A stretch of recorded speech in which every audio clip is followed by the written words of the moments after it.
দেখো বন্ধুরা, আজকে মা বোন চ্যানেলে অসহায় একটা স্কুল ছাত্রীর গল্প তুলে ধরছি। দেখো, এই বোনটি রান্না বান্না সেরে তারপরে স্কুল যাওয়ার প্রস্তুতি নেবে।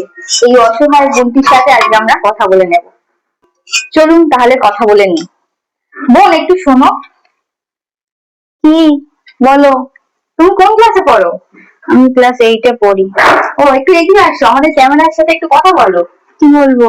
তোমার বাড়িতে খুবই অভাব দেখছি, তুমি রান্না বান্না সেরে তারপর স্কুলে যাচ্ছ। আর কি করবো, বয়স তো হয়নি, তাই সেই জন্য লক্ষ্মীর ভান্ডারও পাই না, যুব সাথীও পাই না। ওই জন্য তো সংসারটা মা চালায়। মা কাজে গেছে লোকের বাড়ি, এবার বাড়িতে এসে তো খেতে হবে, তাই স্কুল যাওয়ার আগে রান্নাটা করে নিচ্ছি। রান্না করে রেখে এখন স্কুল যাব। স্কুল থেকে এসে খেয়ে দিয়ে একটু রেস্ট নেবো, আবার মা এসে খেয়ে আবার কাজে যাবে।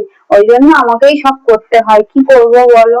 বাহ, খুব ভালো, খুব দায়িত্বশীল মেয়ে এই বোনটি। তুমি যে জামা পরেছো, এই জামাটা তো দেখছি ছেঁড়া, তো একটা নতুন জামা কিনতে পারোনি?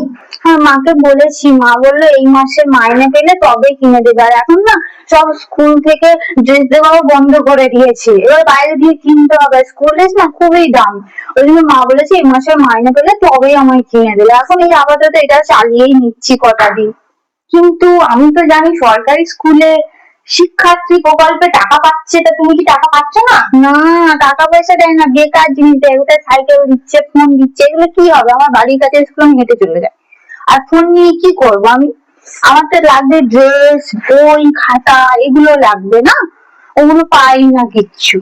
এই প্রথমবার দেখলাম সরকারি স্কুলে গিয়েও এই বোনটি পড়ানো যায় না। আমার না অনেক দেরি হয়ে যায়। আচ্ছা ঠিক আছে বোন, যাও। বন্ধুরা, তোমরা সবাই হেল্প করো এই বোনটিকে, যাতে আরো বেশি করে পড়াশোনায় মন দিতে পারে, বই খাতা জামা কাপড় কিনতে পারে।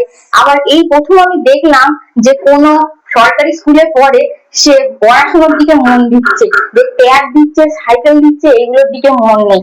এরকমই শিক্ষার্থী আমাদের রাজ্যে দরকার, আমাদের রাজ্যের ভবিষ্যৎ তাহলে আরো উজ্জ্বল হবে। নমস্কার।